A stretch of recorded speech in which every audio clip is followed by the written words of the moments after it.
सो गए तो फिर उन ख्वाबों का क्या होगा। सो गए तो फिर उन ख्वाबों का क्या होगा जो दुनिया को देने हैं उन जवाबों का क्या होगा। नमस्कार दोस्तों, स्वागत है आप सभी का आपके अपने YouTube channel super concept classes में। और आप लोगों के लिए आ चुका है क्लास 12 इंग्लिश कोर का MCQ का महातांडव। यहां पर मैं आप लोगों को इंग्लिश कोर के पोएट्री सेक्शन का very very important 100 MCQ questions कराऊंगा जो एग्जाम में अक्सर पूछे जाते हैं। इससे बाहर आप लोगों का कुछ भी नहीं जाएगा, बस आप लोग इस वीडियो को देख लीजिए। इससे पहले मैंने आप लोगों को प्रोज सेक्शन करा दिया है, विस्तार करा दिया है, राइटिंग सेक्शन करा दिया है, मतलब समझो कि 90% मैंने हर एक चीज आप लोगों को करवा दिया है। आप लोग जाइए और जितने भी हमारे पुराने वीडियो है आप लोग हर एक चीज को देख लीजिए, ठीक है, जिससे आपका इंग्लिश स्कोर में बहुत ही अच्छा नंबर आएगा। और देखिए आप लोगों के लिए एक टेस्ट सीरीज में आप लोगों को प्रोवाइड कराऊंगा, यूट्यूब में लाइव होगा, करीबन 400 से 500 MCQ क्वेश्चंस होगा, बहुत ही मजा आएगा। 3-4 घंटे का क्लास होगा हमारा। मैं बहुत ही जल्द इन्फॉर्म कर दूंगा कि कब होगा, कैसे होगा, कहां पे होगा, ठीक है। बस आप लोग बस तैयारी में लगे रहो और अच्छे तरीके से पढ़ाई करते रहो। तो चलो शुरू करते हैं और एक एक करके हर एक क्वेश्चन को हम लोग देखेंगे। देखो ये आपका क्विक रिवीजन है, तो हम लोग थोड़ा स्पीड चलेंगे। बहुत सारे बच्चे बोलते हैं कि सर आप बहुत स्पीड पढ़ा रहे हो। नहीं, मैंने पहले भी पढ़ाया है, पहले धीरे धीरे पढ़ाया है। अब भाई कम समय में है ना, तो हम लोग थोड़े फास्ट चलेंगे और हर एक क्वेश्चन को हम लोग रिवीजन करेंगे। 100 क्वेश्चन है तो समझो कि अगर जल्दी करेंगे तब ना कम समय में हम लोग ज्यादा क्वेश्चंस को कवर कर पाएंगे, इसीलिए। तो चलिए स्टार्ट करते हैं और देखते हैं। देखिए हमारे पास पहला क्वेश्चन क्या है यहां पर। देखिए पहला क्वेश्चन में बोला गया है कि जो माय मदर एट 66 जो हमारे चैप्टर है, इसके पोएट का नाम पूछा गया है। तो इसके पोएट का नाम है कमला दास। मैंने भाई देखो पोएट का नाम और ऑथर का नाम या फिर राइटर का नाम जो भी बोलो, इसको लेकर भी एक ट्रिक दे दिया है, आप लोग उसको देख लेना, आपको सब कुछ समझ में आ जाएगा। ये हो गया। अगला क्वेश्चन नंबर 2 क्या है, where was poet driving to, यानी कवि कहां जा रहा था। तो कवि जो थे ना अपने पेरेंट्स होम से कोचीन एयरपोर्ट जा रहे थे। तो यहां पर कोचीन एयरपोर्ट हो जाएगा सही आंसर, मतलब जो कवि है वो कोचीन एयरपोर्ट जा रहे थे, तो कोचीन एयरपोर्ट इसका सही आंसर हो जाएगा। Who is sitting beside the poet, मतलब कवि के बगल में कौन बैठी थी, तो उसकी मां, तो हर मदर हो जाएगा यहां पर हमारा राइट आंसर। आगे देखो अगला question, who looked out at young trees, मतलब कार के बाहर यंग ट्रीज को कौन देख रहे थे, तो पोएट देख रहे थे, द पोएट इसका आंसर हो जाएगा। क्वेश्चन नंबर 5 क्या है कि what does sprinting trees signify, जो स्प्रिंटिंग ट्रीज है ये क्या सिग्निफाई कर रहा है, तो ये सिग्निफाई कर रहा है कि किस प्रकार से कोई भी जो मनुष्य होता है उसका बचपन से किस प्रकार से बुढ़ापा आ जाता है, कितनी तेजी से आ जाता है, यही चीज ये जो स्प्रिंटिंग ट्रीज है ये दर्शा रहे हैं। यानी इसका सही उत्तर हो जाएगा कि fast moving change in human life childhood to old age, किस प्रकार से बचपन बुढ़ापा में बदल जा रहा है, यही चीज हमारा दर्शा रहा है स्प्रिंटिंग ट्रीज। आगे देखो अगला क्वेश्चन क्या है, ये जो कीपिंग क्वाइट जो हमारा चैप्टर है इसके लिए आप यहां पर कौन सा टाइटल सजेस्ट करोगे। देखो क्वाइट माने होता है चुप रहो, ठीक है, और साइलेंस माने भी होता है चुप, इसलिए ये हो जाएगा मेंटेनेंस ऑफ साइलेंस। क्या हो जाएगा, मेंटेनेंस ऑफ साइलेंस इसका आंसर हो जाएगा। आगे देखो what does counting up to 12 signify and how will it help. देखो जो 12 जो है ना ये क्या सिग्निफाई कर रहा है, तो ये जो 12 है ये दो चीज सिग्निफाई करता है। क्या पहला ये सिग्निफाई करता है आवर्स ऑफ द डे, यानी देखो एक दिन में कितने घंटे होते हैं, तो 12 घंटे होते हैं, इस चीज को ये सिग्निफाई करता है। दूसरा मंथ्स ऑफ ए ईयर, यानी एक साल में कितने महीने होते हैं, 12 महीने होते हैं, तो ये दो चीज को ये सिग्निफाई करता है।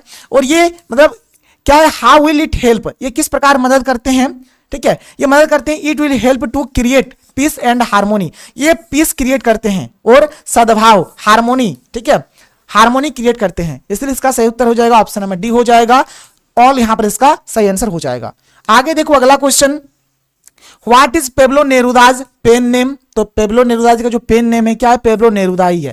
देखो पेन नेम क्या होता है भाई, जो भी पोएट्स होते हैं जो भी ऑथर्स होते हैं इनका पेन नेम होता है। जैसे मैं आपको एक एग्जांपल के तौर पे बता देता हूं कि पेन नेम क्या होता है। जैसे आप महेंद्र सिंह धोनी को जानते हो, महेंद्र सिंह धोनी को हम लोग माही बोलते हैं, तो ये हो गया उनका पेन नेम। तो उसी प्रकार से पेब्लो नेरुदा का पेन नेम क्या है, तो पेब्लो नेरुदा ही है, ठीक है। आगे देखो अगला क्वेश्चन क्या है, according to the poet what creates barriers, मतलब पोएट के अनुसार आपको बताना है कि जो बाधाएं हैं, बाधाएं कौन उत्पन्न करता है, तो लैंग्वेज, जो भाषा है ना भाई, भाषा जो है ये क्या करते हैं, बाधाएं उत्पन्न करते हैं। लैंग्वेज क्या करते हैं, बाधाएं उत्पन्न करते हैं। Who is the poet of the poem aunt Jennifer tigers, aunt Jennifer tigers के पोएट का नाम कौन है, ठीक है, तो एड्रीने रिच। मैंने पढ़ा दिया है, ट्रिक बता दिया है, आप जाके देख लो, एड्रीने रिच इसका आंसर हो जाएगा। Question number 11, who is the poet of A thing of beauty, A thing of beauty का यहां पर हो जाएगा जॉन किट्स, क्या हो जाएगा, जॉन किट्स हो जाएगा।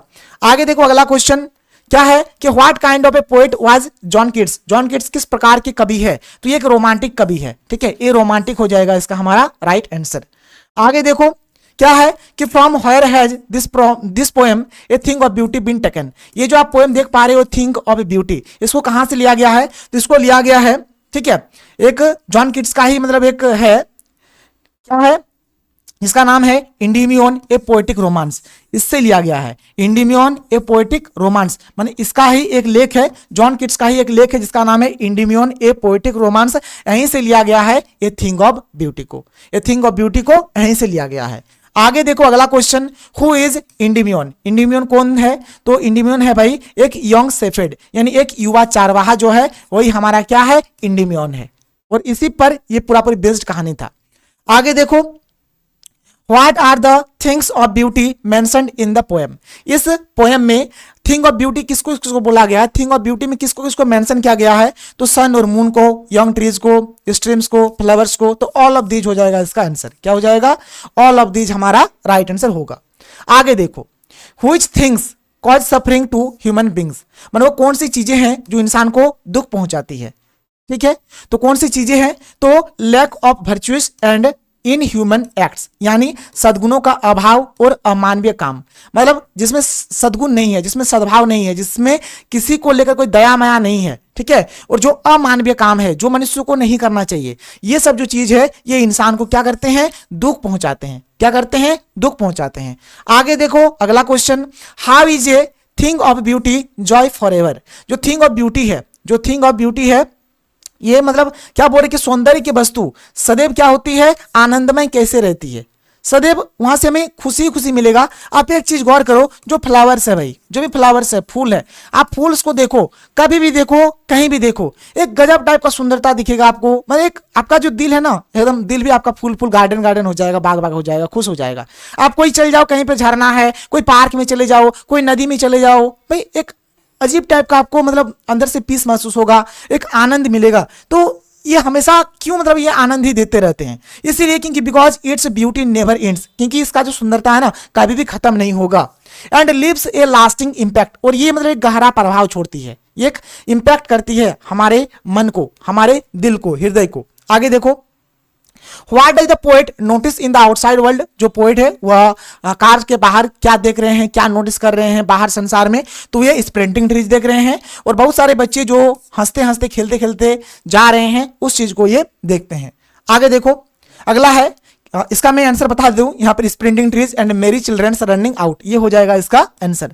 आगे चलो अगला देख लो, क्वेश्चन 19 क्या है कि the narrator compared her mother to, जो कवि है वो अपने माँ की तुलना किससे करते हैं, तो लेट विंटर्स मून से करते हैं, किससे करते हैं, लेट विंटर्स मून, ये हो जाएगा इसका right answer. What is the familiar age which the poet felt, वो कौन सा फेमिलियर एज है, दर्द है जो कवि यहां पर महसूस कर रहे हैं, तो कवि यहां पर महसूस कर रहे हैं बचपन से ही कि वे अपने माँ को खो देंगे, her childhood fear of losing her mother, वे अपने माँ को खो देंगे, मतलब माँ बूढ़ी हो गई है, अब माँ कभी भी मर सकती है और माँ हमें छोड़ के चली जाएगी, यही ये दर्द है जो उनको हमेशा फील होता है, ठीक है। आगे है कि what are the parting words that the poet said, वह कौन सा पार्टिंग वर्ड है जो पोएट ने बोला है, तो इन्होंने बोला है सी यू सुन अम्मा, सी यू सुन मम्मा मत बोल देना, अम्मा बोलना, अम्मा, सी यू सुन अम्मा, ठीक है, सी यू सुन अम्मा हो जाएगा। The mother's old age and lack of energy is a depiction of, देखो माँ का जो ओल्ड एज है और उनमें जो एनर्जी का जो कमी है, ये क्या मतलब चित्रित कर रहा है, क्या प्रदर्शित कर रहा है, तो ये प्रदर्शित कर रहा है और यहाँ पर ये मतलब बता रहा है कि भाई कभी चाहते हुए भी कुछ नहीं कर सकता है। भाई कोई अगर माँ मान के चलो, किसी का भी माँ हो, हमारा हो, आपका हो, किसी का भी हो, ठीक हो, तो यहाँ पर क्या हो जाएगा, देखो बात को समझो अच्छे से, जैसे माँ बूढ़ी हो गई है तो किसी का बोलो औकात है कि या इनको जवान कर दे, किन्हीं का औकात है, नहीं है, तो हम चाहते हैं कि माँ कभी बूढ़ी ना हो, माँ कभी मरे नहीं, ठीक है। तो वही बात बोल रहा है कि the poet's helplessness in old age, मतलब कभी यहाँ पर चाहते हुए भी कुछ नहीं कर पा रहा है, ये जो ओल्ड एज है इसको लेकर कभी कुछ भी नहीं कर पा रहा है। आगे देखो who is the poet of A road side stand, तो रॉबर्ट फ्रॉस्ट हो जाएगा, रॉबर्ट फ्रॉस्ट इसका आंसर हो जाएगा। Who is Robert Frost, Robert Frost कौन है भाई, तो ये एक अमेरिकन 20th सेंचुरी पोएट है, ठीक है, अमेरिका के 20वीं शताब्दी के कवि है ये। What does Frost poem deal with, जो फ्रॉस्ट का जो पोएम होता है वह किस प्रकार के पोएम को डील करते हैं, तो उसके पोएम में ह्यूमन ट्रेजेडीज होते हैं, फियर्स होते हैं, और इस चीज का सॉल्यूशंस भी होता है कि सॉल्यूशंस भी कैसे हो। तो ऑप्शन नंबर ए इसका सही हो जाएगा। What is A road side stand in the poem, ठीक है, रोड साइड स्टैंड पोएम में क्या है भाई, तो is said outside A road side old house, यानी सड़क किनारे एक पुराने घर के बाहर एक शेड है, वही है रोड साइड स्टैंड। ये ऑप्शन नंबर सी इसका सही हो जाएगा।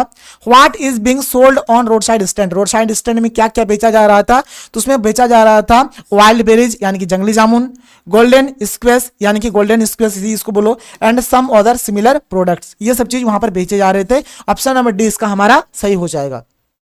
क्वेश्चन 28 क्या है कि who is the poet of my mother eight 66, तो कमला दास, ठीक है, कमला दास इसके पोएट हो जाएंगे। How far was the poet standing away from her mother, जो यहाँ पर कवि और जो माँ है कितने दूरी पर खड़े थे, तो फ्यू यार्ड्स, ये फ्यू यार्ड्स हो जाएगा। ऑप्शन नंबर सी इसका सही आंसर हो जाएगा।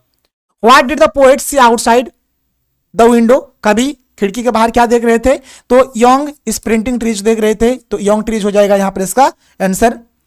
What is the kind of pain and ache that the poet feels, वह कौन सा दर्द है, कौन सा वेदना है जो कभी यहाँ पर फील कर रहे हैं, महसूस कर रहे हैं, तो लूजिंग हर मदर, वे मतलब सोच रहे हैं कि माँ हमें छोड़ के चली जाएगी, माँ को मैं खो दूंगा, मतलब खो दूंगी, कमला दास है तो खो दूंगी, ये सब ये चीज सोच रहे हैं। आगे देखो, What is the significance of the title My Mother at 66, My Mother at 66 यहाँ पर क्या दर्शा रहे हैं, तो यहाँ पर पोएट्स का डर of losing her old mother, मान यहाँ पर जो कवित्री है उनके डर यहाँ पर साफ साफ दिख रहा है कि क्या है कि जब माँ छोड़ के चली जाएगी, माँ का जो ये जो ओल्ड एज हो गया, ये माँ कभी भी छोड़ के चली जाएगी, यही डर यहाँ पर इस हमारे कविता में दिखते हैं।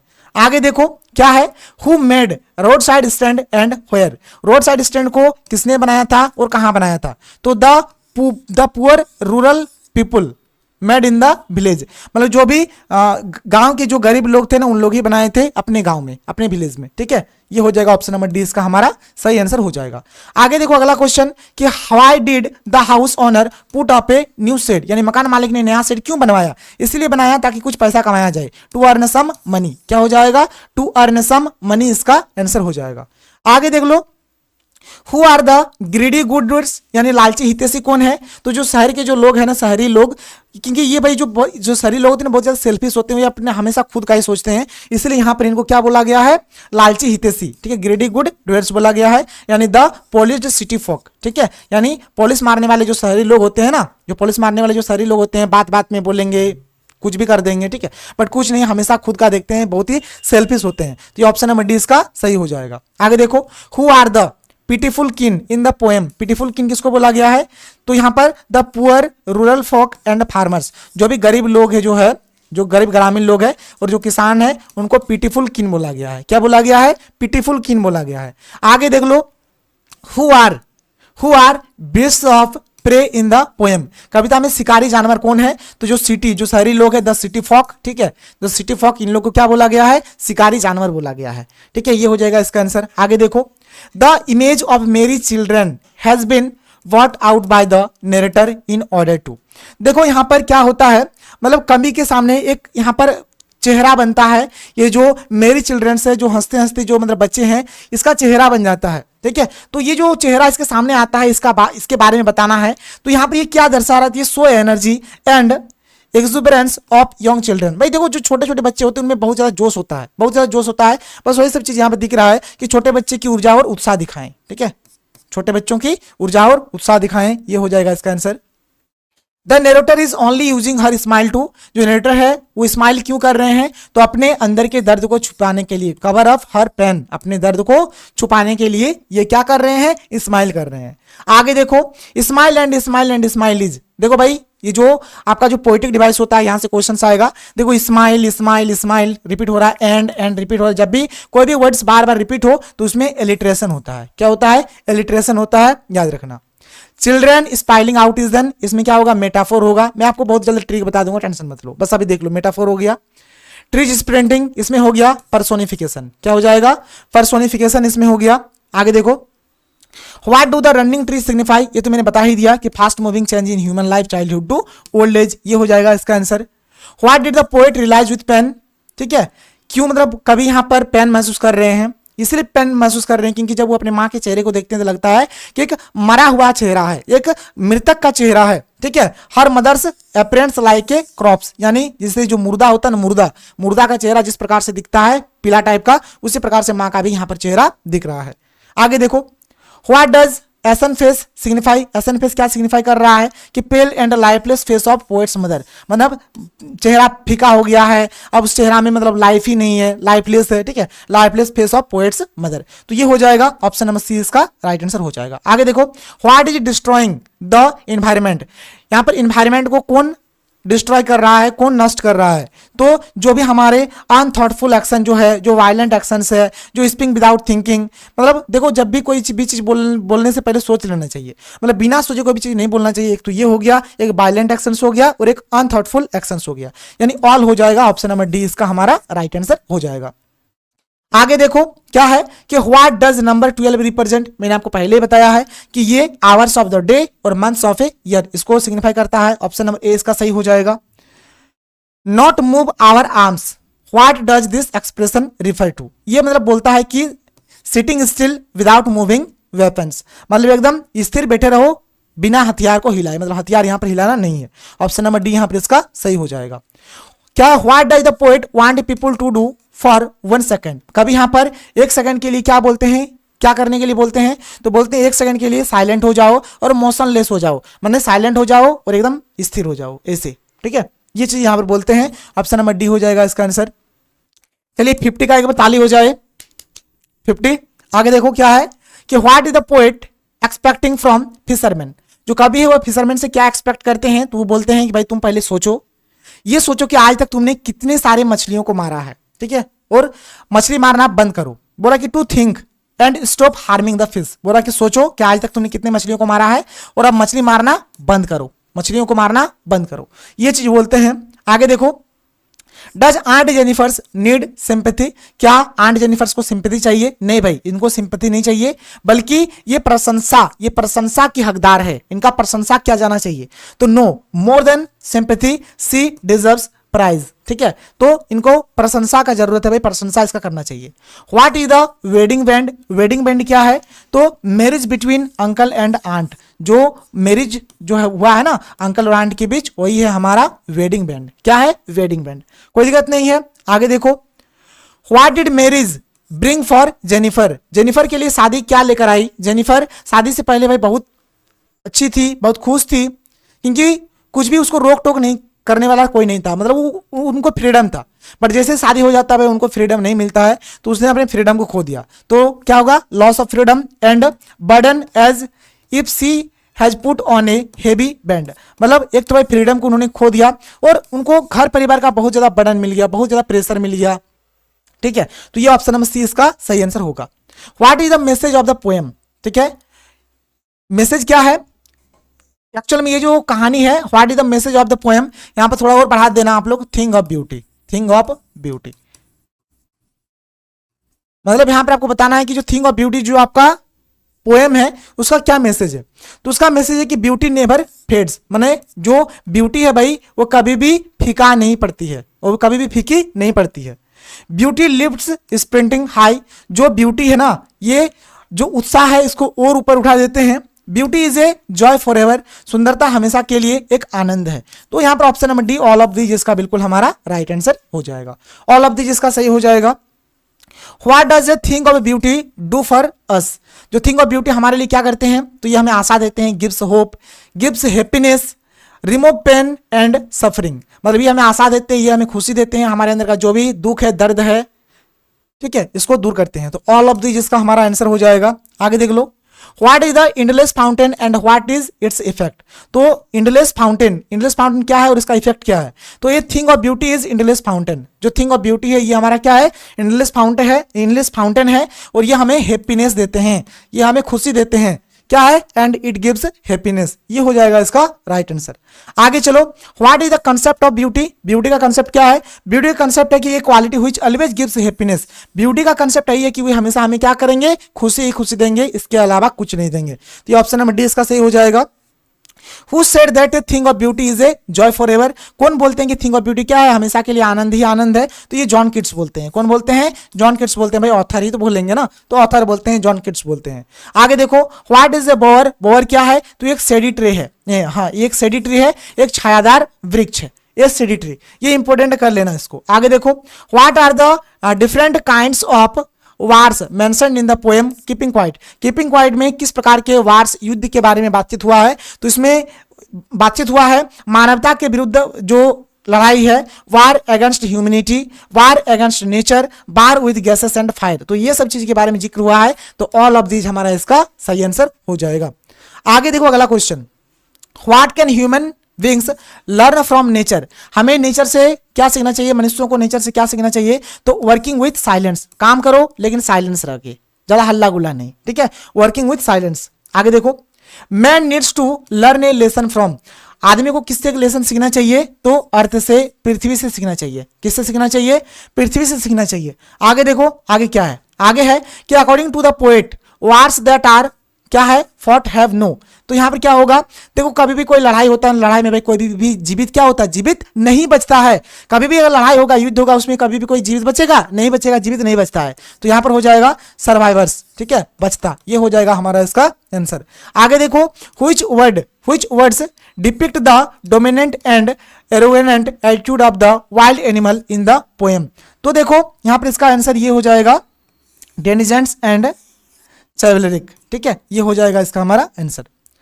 इसमें इसके बाद देखो अगला क्वेश्चन क्या है कि what does the image massive weight of the wedding band mean? इसका मतलब क्या है कि wedding band of hard married life, मतलब क्या होता है कि जब आंटी का अंकल के साथ, यानी आंट जेनिफर्स का जब यहाँ पर शादी हो जाता है तो इनको बहुत ज्यादा बर्डन मिल जाता है, ठीक है, तो वही चीज हो जाएगा। क्या इसीलिए बोल रहा है कि wedding bond of hard married life, ठीक है, यानी कठिन वैवाहिक जीवन का विवाह बंधन, ये हो जाएगा इसका हमारा आंसर। आगे देखो, what are the audience aunt Jennifer's is surrounding by? Aunty Jennifer किन कठिनाइयों से घिरी हुई है? तो ये heavy responsibilities of married life, माने जैसे इनका शादी होता है भाई, इनको बहुत ज्यादा बर्डन, बहुत ज्यादा रिस्पॉन्सिबिलिटी मिल जाता है, इसीलिए ये हो जाएगा इसका आंसर। आगे देखो, whose house the poet was living? ठीक है, कवि ने किनका घर छोड़ा? तो हर पेरेंट्स हाउस, अपने घर को, अपने पेरेंट्स हाउस को छोड़कर हुए कोचिन एयरपोर्ट जा रहे थे। What does the expression smile smile and smile signify? Smile smile smile क्या सिग्निफाई कर रहा है? तो ये सिग्निफाई कर रहा है, मतलब ये अपने अंदर का जो पेन है उसको छुपा रहे हैं, अपने भीतर के जो डर है उसको मतलब माँ को नहीं दिखा रहे हैं। तो यहां पर हो जाएगा poet's displayed efforts to hide her fears, कि मतलब उसको डर है ना कि माँ को खो देगी, तो इस डर को ये छुपाते हैं स्माइल स्माइल स्माइल करके। आगे देखो, which poetic device is used in trees sprinting? देखो भाई ये क्या होता है, जैसे कभी भी अगर निर्जीव चीज को अगर सजीव से अगर कंपेयर किया जाता है, मतलब बात को समझो, जैसे हम लोग बोलते हैं love is blind, love is blind, ठीक है। अब ब्लाइंड कौन होता है? अंधा कौन होता है भाई? इंसान होता है, जो कोई सजीव है, जो जिसमें कोई जान है, वही तो हमारा ब्लाइंड होगा, वही ब्लाइंड होगा। लेकिन यहाँ पर देखो प्यार को अंधा बोल दिया गया है, प्यार को अंधा बोल दिया गया है, मतलब यहाँ पर कोई मतलब निर्जीव को देखो सजीव से कंपेयर कर दिया गया है। बात समझ में आ रहा है? तो जब भी कभी भी अगर इस प्रकार से हो तो इसमें हमारा क्या हो जाएगा? पर्सोनिफिकेशन हो जाएगा। क्या हो जाएगा? कौन सा पोएटिक डिवाइस होगा? पर्सोनिफिकेशन। जैसे देखो लव इज ब्लाइंड, प्यार अंधा होता है, तो ये तो इसको तो मैंने मनुष्य के साथ कंपेयर कर दिया गया। ए लाई हैज नो लेग्स, बोल रहा है कि झूठ का कोई पैर नहीं होता है। तो देखो पैर किसका होता है? मनुष्य का, और झूठ यहाँ पर निर्जीव है। उसी प्रकार से ट्रीज स्प्रिंटिंग, यहाँ पर बोल रहा है पेड़ बहुत ही तेजी से भाग रहे हैं। देखो पेड़ भाग नहीं रहे, एक्चुअल में हम लोग भाग रहे हैं, लेकिन कंपेयर कर रहा है सजीव के साथ, इसलिए इसमें क्या हो जाएगा? पर्सोनिफिकेशन हो जाएगा। आगे है कि what did the poet realise with pain? यहाँ पर जो पोएट है उसको दर्द का एहसास क्यों हुआ? तो her mother's appearance like a crops, मतलब माँ का जब चेहरा देख रहे हैं तो लग रहा है कि एक लाश का तरह उनका चेहरा दिख रहा है, मुर्दा का तरह चेहरा दिख रहा है। आगे देखो, what do the running tree signify? ये तो मैंने बता ही दिया कि fast moving change in human life from childhood to old age. आगे देखो, who lives at Cochin? Cochin में कौन रहते थे? तो पोएट रहते हैं। ऑप्शन नंबर ए इसका सही हो जाएगा। Cold sea is a poetic device? Cold sea में कौन सा पोएटिक डिवाइस है? तो ट्रांसफर्ड क्या है? इपिथेट, इसको याद कर लो अभी। आगे देखो, without rush without engine refers to, तो नो नॉइज, तो उसमें भाई कोई नॉइज नहीं आएगा। इसके बाद the poet wants the entire humanity to, मतलब पोएट पूरे जितने भी मानवता है उसको क्या बोलते हैं? कीप स्टिल, मतलब एकदम शांत रहो, ठीक है, एकदम स्टिल रहो। आगे देखो, the types of wars the poet talks about are, तो मैंने बता ही दिया, green gas, wars with fire. Option number A यहां पर correct answer, option number A यहां पर क्या हो जाएगा, राइट आंसर हो जाएगा। आगे देख लो, what kind of a moment would it be when everyone is silent, वह कैसा क्षण होगा जब सब चुप होंगे। मतलब उस चीज को सोचो, अगर पूरा दुनिया सब कुछ एवरीथिंग, गाड़ी घोड़ा पशु पक्षी जानवर मनुष्य सब कुछ अगर शांत हो जाए तो कैसा लगेगा, तो एग्जॉटिक यानी अजीब लगेगा, अजीब लगेगा। ठीक है, आगे देखो, what can human beings learn from nature, कैसा, मतलब ह्यूमन बींग्स को नेचर से क्या सीखना चाहिए, काम करो लेकिन साइलेंस होके, वर्किंग विथ साइलेंस, ये हो जाएगा इसका हमारा आंसर। आगे देखो, who are the greedy doers, यहां पर लालची हितैषी किसको बोला गया है, तो शहरी लोगों को। द पोल्यूटेड सिटी फॉक, ये हो जाएगा, मैंने आपको पहले भी बताया, ऑप्शन नंबर डी इसका सही हो जाएगा। आगे है कि why are the city people called greedy, city people को मतलब शहरी लोगों को यहाँ पर लालची क्यों बोला गया है, इसीलिए बोला गया है क्योंकि भाई वे हमेशा सेल्फिश होते हैं, वे हमेशा खुद का सोचते हैं, बिकॉज ऑफ देयर सेल्फिश। ठीक है, जो सेल्फिश नेचर होता है ना, इन्हीं के चलते, ये हो जाएगा इसका आंसर। आगे देखो, what is the special quality of the city people और फॉक, सिटी पीपुल और या फिर जो भी मतलब शहरी लोग जो होते हैं उनका क्या विशेष क्वालिटी होता है, वे हमेशा लाभ सोचते हैं कि हमें कहां पर कितना लाभ होगा, इस चीज को कैलकुलेट कर लेते हैं। ठीक है, तो ये है कि know how to get benefits in a calculative manner, ये पहले तो ये कैलकुलेशन करेगा भाई अगर हम वहां जाएंगे तो मेरा लाभ होगा या नहीं होगा, लाभ होगा तो जाएंगे, नहीं लाभ होगा तो नहीं जाएंगे, तो ये चीज हो जाएगा इसका आंसर। आगे देखो, what promise was the government making to relocate the villagers, मतलब यहां पर सरकार ग्रामीणों को एक जगह से मतलब हटाने के लिए, हटाकर दूसरे जगह पे ले जाने के लिए कौन कौन से वादा करते हैं, तो ये बोलते हैं to give them all the luxuries, मतलब तुमको हम एक अच्छा लाइफ देंगे, टू शो देम मूवीज, तुमको मूवी दिखाएंगे, their all needs will be looked after, यानी उनकी सभी जरूरतों का ख्याल रखा जाएगा। तो ऑल ऑफ दीज, देखो एक बार हो सके मिस्टेक हो गया था शायद एक वीडियो में, तो यहाँ पर ऑल ऑफ दीज ही आपका आंसर होगा, ऑल ऑफ दीज पे ही आप टिक करना। ठीक है, ऑल ऑफ दीज पे ही आप टिक करना, इस बात को आप ध्यान से सुनो। आगे देखो, who do selfish cars refer to, selfish cars यहां पर क्या रिफर करता है, या फिर सेल्फिश ये जो सेल्फिश कार्स है ना, ये क्या रिफर करता है ये बताना है। तो ये car owners who do not stop on the stand, जो कार ओनर्स है जो वहां पे रोड साइड स्टैंड पे रुकते नहीं है, इस चीज को यहां पर ये रिफर कर रहा है। आगे क्या है कि what promise was the government making to relocate the villagers, ये तो मैंने आपको बता दिया, यही तो चीज मैंने आपको बताया ना कि to give them all the luxurious, यानी उन्हें सभी सुख सुविधा देने के लिए, उनको फिल्म दिखाने के लिए, उनके सभी जरूरतों का ध्यान रखने के लिए, तो ऑल ऑफ दीज ही इसका हमारा आंसर हो जाएगा। क्या होगा, ऑल ऑफ दीज हो जाएगा इसका आंसर। आगे देखो, why are the city people called greedy, city people जो शहरी लोग जो उनको मतलब लालची क्यों बोला गया है, उनके बिहेवियर के चलते, बिकॉज ऑफ देयर बिहेवियर, क्योंकि वो बहुत ही सेल्फिश नेचर के होते हैं। ठीक है, ऑप्शन नंबर सी इसका सही हो जाएगा। What does the poet notice outside the car, poet जो है वह कार के आउटसाइड में क्या देखते हैं, तो स्प्लेंडिंग ट्रीज देखते हैं और रनिंग चिल्ड्रंस को देखते हैं। आगे देखो, what is the universality of the theme of the poem my mother eight 66, देखो भाई एक जो चीज है वो हमेशा सही है कि सबको मरना है एक दिन, डेथ इज ए ट्रूथ, भाई मृत्यु सत्य है, सबको मरना है, ये फिक्स है, ऑप्शन नंबर ए इसका राइट होगा। What does the poem my mother eight 66 revolve around, तो जो माई मदर एट 66 जो है ना, ये जो कविता है ये poets fear, poets love for her mother, theme of old age, इसी के इर्द गिर्द मतलब इसी के अराउंड में ये घूमती है, तो ये हो जाएगा option number D, all of these इसका आंसर हो जाएगा। आगे देख लो, what was the poet's childhood fear, तो लूजिंग हर मदर, वो सोचते हैं बचपन से कि मैं अपने माँ को खो दूंगी। ठीक है, ऑप्शन नंबर डी इसका सही हो जाएगा। The mother's old age and lack of energy is a depiction of, ठीक है, इसमें क्या बोला जा रहा है, वो तो मैंने आपको बता ही दिया कि भाई यहाँ पर पोएट चाहकर भी उनके माँ के ओल्ड एज को लेकर कुछ भी नहीं कर पा रहे हैं। पोएट क्या भाई, कोई भी कुछ भी नहीं कर सकता है, कोई नहीं चाहेगा कि माँ बूढ़ी हो, माँ की कभी मृत्यु हो। ठीक है, लेकिन यहाँ पर वही बात है कि हम लोग चाहकर भी कुछ नहीं कर सकते हैं। आगे देखो, the narrator is only using her smile to, तो कवर अप हर पेन, अपने दर्द को छुपाने के लिए भी स्माइल करते हैं।